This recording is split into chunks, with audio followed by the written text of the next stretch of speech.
En un mundo a la deriva, cuando la búsqueda e intentos humanos no bastan, solo una es la fuente de esperanza que llenará todo su ser. Es Dios, quien con su palabra viva y eficaz le habla hoy. Con ustedes, el pastor Óscar Velázquez.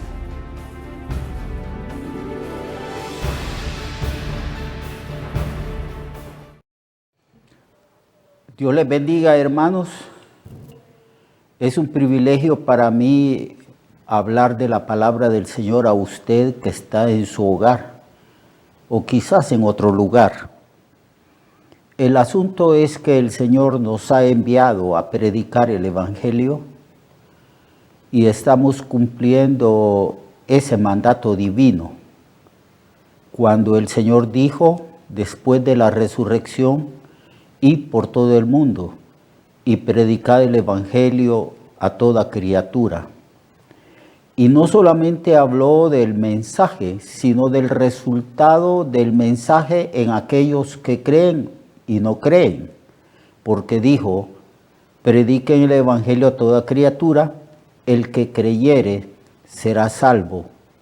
Salvo de la condenación del pecado, que es estar separado de Dios eternamente en un lugar de tormento que la Biblia llama lago de fuego que arde con azufre. Así pues que el que creyere será salvo y el que no creyere será condenado. Así que procuramos hablar y predicar este mensaje con una profunda reverencia, con gran respeto y, como diría el apóstol Pablo, con temor y temblor. Estamos estudiando el libro de Romanos y acabamos de terminar el capítulo 8 y comenzar el capítulo 9, donde Pablo aborda el asunto de la salvación de los judíos. Pablo ha hablado en el capítulo 8 de la certeza de la salvación que nosotros tenemos. Habla de que ningún tribunal humano ni ningún tribunal angélico puede pretender acusarnos o condenarnos, porque en el Tribunal Supremo de Dios hemos sido declarados inocentes, o sea, sin culpa, por la obra redentora de Cristo, y por el hecho de que hemos sido justificados por la fe en esa obra de Cristo y por la gracia del Señor. Así que el capítulo 8 es un capítulo maravilloso, donde Pablo está hablando de la perfección de la obra de Cristo en la cruz y de ese plan de salvación que comenzó en la eternidad pasada y se proyecta a la eternidad futura. Y es tan perfecto que Pablo dice que nada nos podrá separar del amor de Dios, ni la vida, ni la muerte, ni ángeles, ni principados, ni potestades, ni lo presente, ni lo porvenir, absolutamente ninguna cosa creada por Dios mismo podrá separarnos del amor de Dios que es en Cristo Jesús, Señor nuestro. Pero alguien podría poner alguna objeción. ¿Qué de los israelitas? ¿Qué del pueblo hebreo? ¿Qué del pueblo judío? Pues a ellos se les dio grandes privilegios, se les escogió de parte de Dios, o más bien Dios hizo un pueblo, porque no es que Israel ya existía como pueblo entre otros pueblos de la tierra y que Dios los escogió. Más bien Dios hizo un pueblo donde poder manifestar su gracia y donde también darles la revelación de su palabra, y hizo pactos con ellos. Así pues que este pueblo lleno de privilegios, depositario de la palabra de Dios, este pueblo que iba a ser una ilustración de lo que son los tratos justos de Dios con el hombre, este pueblo que era objeto de la gracia y de la bendición del Señor había rechazado a su Mesías.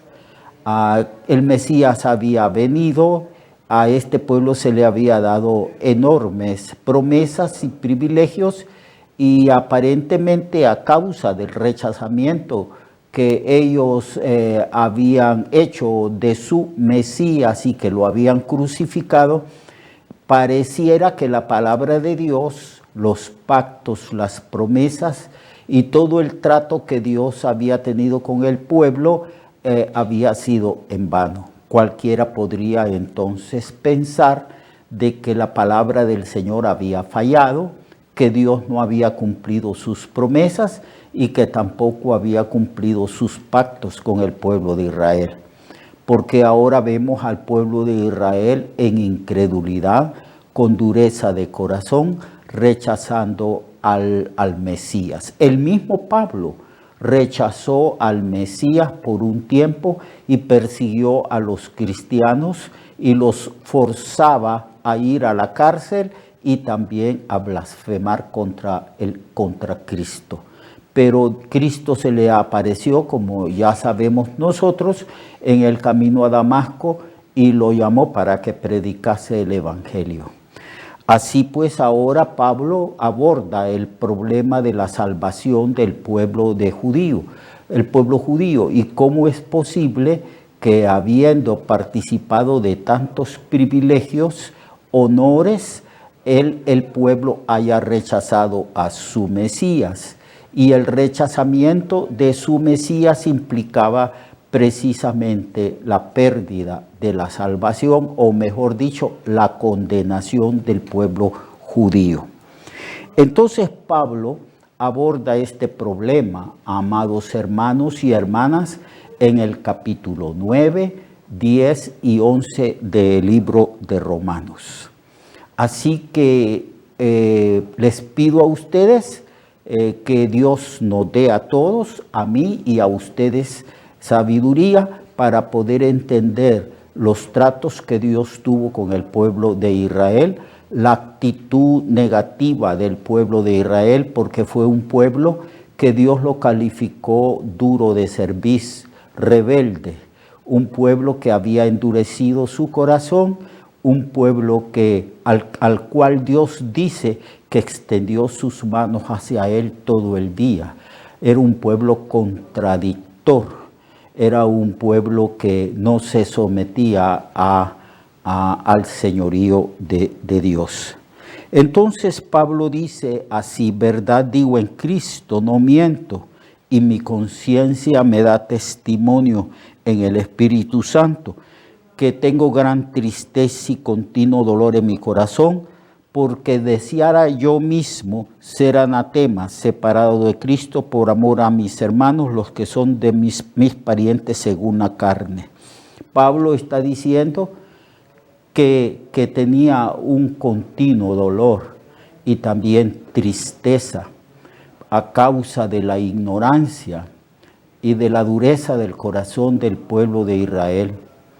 Cómo ellos rechazaban una y otra vez el mensaje del Evangelio, mandado a predicar por Cristo después de la resurrección a sus apóstoles. Y él dice que este pueblo era un pueblo rebelde. Y Pablo empieza a hablar de los privilegios que este pueblo había tenido. Dice así que son israelitas, de los cuales son la adopción, la gloria, el pacto, la promulgación de la ley, el culto, las promesas, de quienes son los patriarcas y de los cuales según la carne vino Cristo, el cual es Dios sobre todas las cosas, bendito por los siglos. Amén. No vamos a ahondar en estos privilegios porque en la predicación y enseñanza anterior hablamos un poco de ello. Solamente queremos decir que fueron grandes privilegios, enormes privilegios.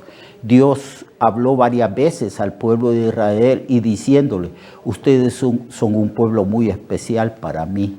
Yo nunca he tenido tratos con otros pueblos como los he tenido con ustedes.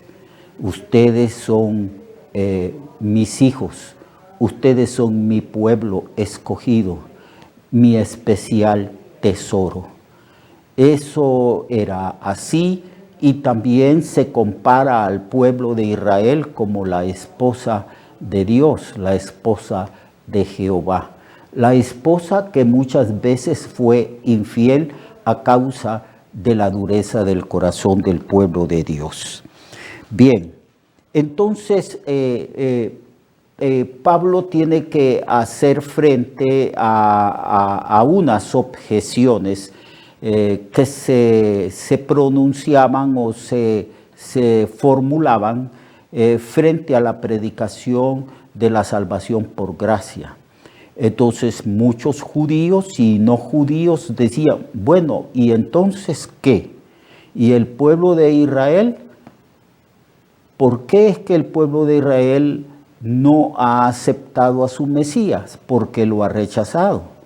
¿Por qué tuvieron parte activa en la crucifixión de su Mesías, si en verdad Cristo es el Mesías?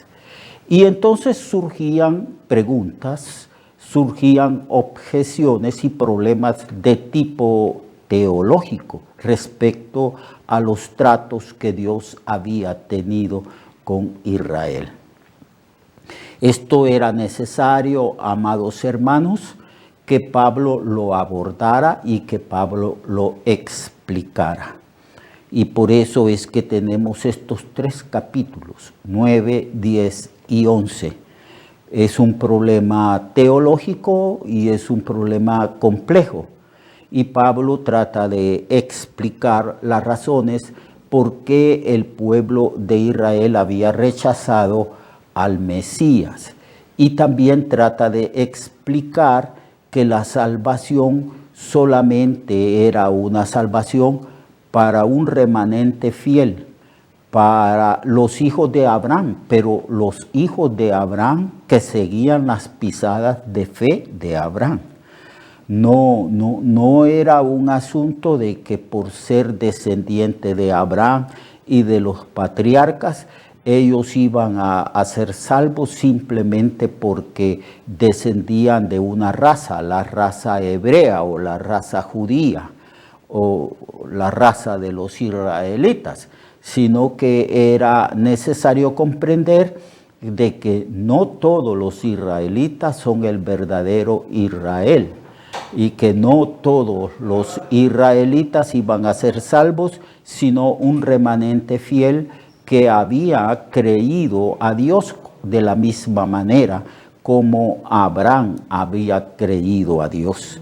Y en esta explicación que el apóstol Pablo explaya o aborda, Pablo está hablando de que Dios es soberano y que Dios ha elegido a través de toda la historia a ciertos individuos, porque es una verdad a la luz de las Sagradas Escrituras que nunca se ve al hombre escogiendo a Dios, sino que siempre se ve a Dios tomando la iniciativa en sus tratos con los hombres, escogiendo a determinadas personas y escogiendo en sentido de nacional al pueblo de Israel.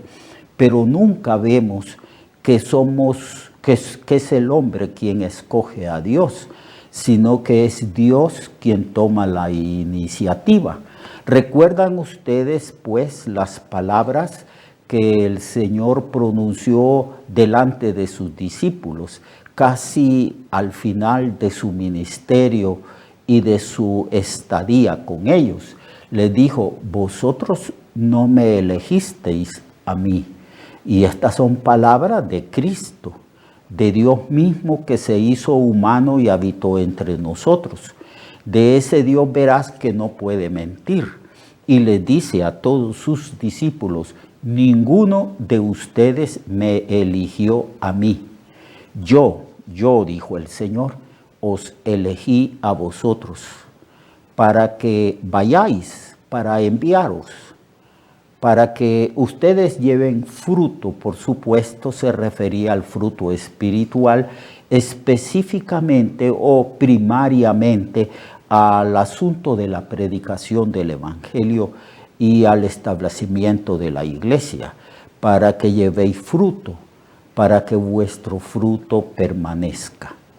Y si usted lee la Biblia con cuidado, desde la primera página de Génesis hasta la última página del libro de Apocalipsis, usted va a ver que es Dios quien elige, es Dios quien escoge, es Dios quien toma la iniciativa y viene hacia los seres humanos. Aún Jesucristo, hablando de la salvación, Él dijo, yo no he venido a este mundo para ser servido, he venido para servir, he venido también para poner mi vida en rescate de muchos. Y cuando fue a la casa de Zaqueo, el Señor dijo, la salvación ha venido a esta casa por cuanto él es hijo de Abraham. De esos hijos de Abraham que creen, que siguen las pisadas de fe de Abraham. Porque Cristo resume en pocas palabras su ministerio, su intención, su plan de venir acá a la tierra para salvar. Él dijo, yo he venido a buscar lo que se había perdido. Así pues que es Dios quien escoge, quien toma la iniciativa. Desde el Antiguo Testamento vemos cómo Dios escoge un grupo de personas, o en este caso de Israel, una nación, y también escoge a ciertos individuos. Los profetas solían decir que Dios los había escogido a ellos desde que estaban en el vientre de su madre.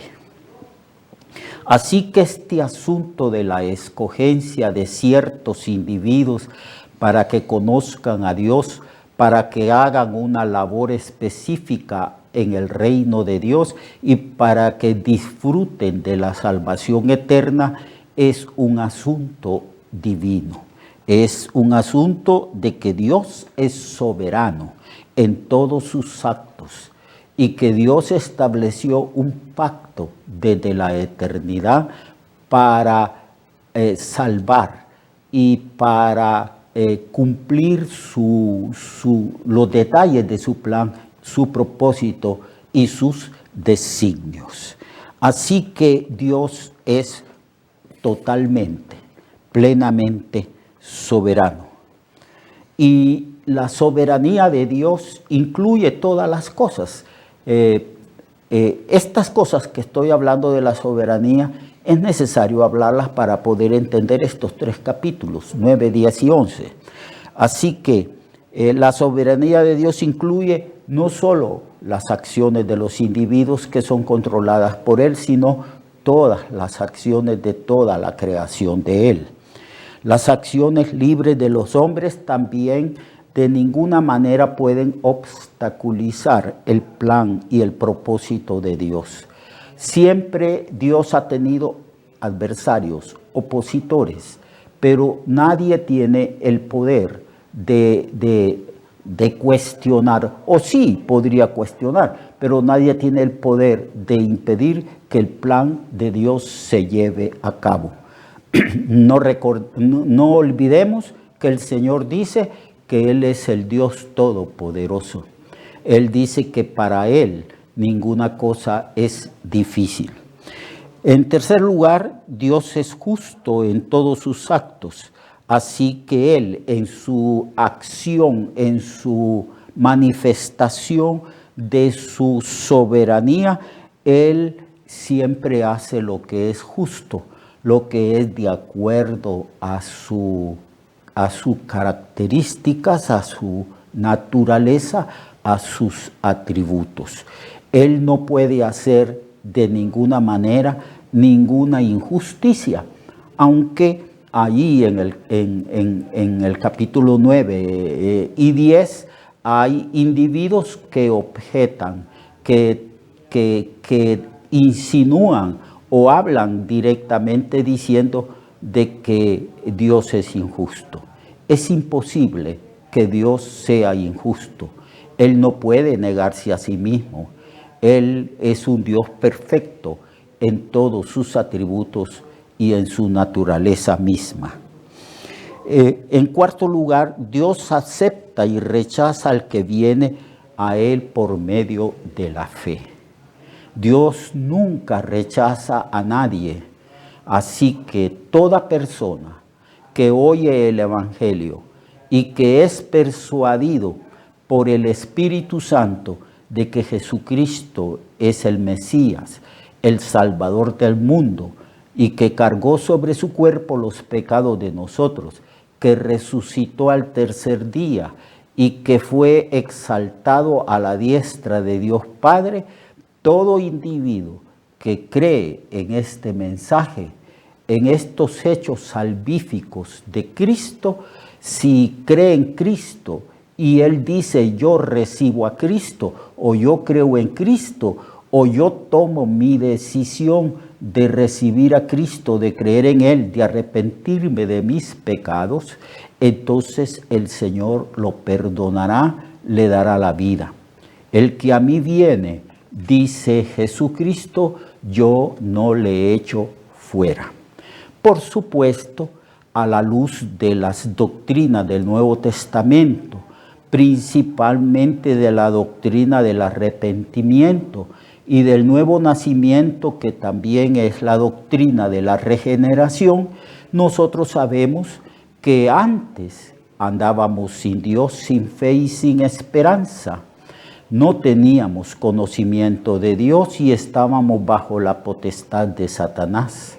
Pero el Espíritu Santo que ha venido a nosotros, trató con nosotros, nos iluminó, nos hizo entender y comprender, aunque esta comprensión que obra el Espíritu Santo en el corazón de nosotros puede durar años,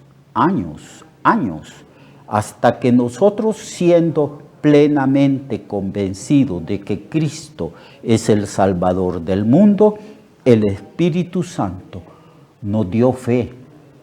La fe, aunque nosotros pensemos o creamos que es un acto humano, más bien es un don de Dios. La Biblia dice que la fe es don de Dios, que somos salvos por gracia, por medio de la fe. ¿De la fe en quién? Porque la fe debe tener un objeto donde descansar. Entonces, la fe es en la persona de Jesucristo, que murió por nuestros pecados, que fue sepultado y que resucitó al tercer día conforme a las Escrituras. Cuando ejercemos esa fe salvífica, esa fe que es un don de Dios, esa fe producida por el Espíritu Santo en el corazón de nosotros, entonces venimos a Cristo. Voluntariamente venimos a Cristo, no forzados, sino que convencidos plenamente de que Cristo es el Salvador del mundo, convencidos plenamente de lo que es el plan de salvación. Entonces nosotros decimos, yo acepto a Cristo, o yo recibo a Cristo en mi corazón como mi Señor y mi Salvador. O sencillamente decimos, creo en el Señor Jesucristo. Entonces, es en ese creer, en ese momento, nacemos de nuevo, somos regenerados. Es esa obra de creer, esa acción de creer en Cristo y esa acción del Espíritu Santo de regenerarnos es al mismo tiempo, es un misterio. No se puede explicar, podemos explicarlo, pero no a profundidad, porque el Señor dice que la persona que es nacida de nuevo es nacida por el Espíritu. Y el Señor dice que el viento lo oímos, lo sentimos que sopla sobre nuestro rostro, pero no sabemos de dónde viene ni a dónde va. Así tan misterioso, dice el Señor, es aquella persona que nace de nuevo, que es regenerada. Por eso la mayoría de los teólogos que han existido, que existen, que existirán en el futuro, la mayoría de los predicadores y pastores dicen que la obra de salvación es de Dios, 100% de Dios, desde un principio hasta el fin. A medida que vamos creciendo y madurando en la fe, entendiendo las doctrinas del arrepentimiento, de la conversión, del nuevo nacimiento o regeneración, a medida de que se nos va dando más y más sabiduría y discernimiento e iluminación en el conocimiento de las doctrinas de la salvación, vamos entendiendo este asunto. Vamos viendo que ciertamente Dios nos escogió desde antes de la fundación del mundo, que nos marcó, que nos predestinó y que en un momento de nuestra historia nos llamó y nos perdonó nuestros pecados y puso fe, porque la Biblia dice que la fe y todo lo que comporta la salvación es obra de Dios. Esto no de vosotros, porque es don de Dios. Por eso Pablo en sus epístolas alaba, glorifica y exalta a Dios. Y de esto va a hablar Pablo en estos capítulos 9, 10 y 11. Pablo va a hablar de cómo Dios planificó desde antes de la fundación del mundo la salvación de Israel, pero que hay un Israel que es un Israel, podríamos llamarlo espiritual, un Israel de fe en Dios, siguiendo los pasos de fe de Abraham, que es mencionado en las Escrituras como el padre de la fe, y que todos aquellos que creen en Dios de la misma manera que creyó Abraham, entonces Abraham es constituido el padre de la fe de aquellos que creen en Dios y creen en Jesucristo. Muy bien. Entonces, en el día de mañana vamos a hablar ya con mayor detalle cómo es que Dios ha tratado con el pueblo, porque los israelitas han estado pensando que simplemente por ser israelitas según la carne o descendientes según la carne de Abraham, de Isaac, de Jacob, es que son salvos. Entonces Pablo va a enseñar que no es así, y por eso es que siempre Dios ha tenido un remanente, un grupo selecto de personas a los cuales Dios les ha dado el don de la fe y a los cuales Dios los ha justificado por fe. Bien, mañana hablamos de esto. Mientras tanto, el Señor les guarde, el Señor les bendiga. Los invito pues a estudiar o a leer el capítulo 9, 10 y 11 de esta epístola.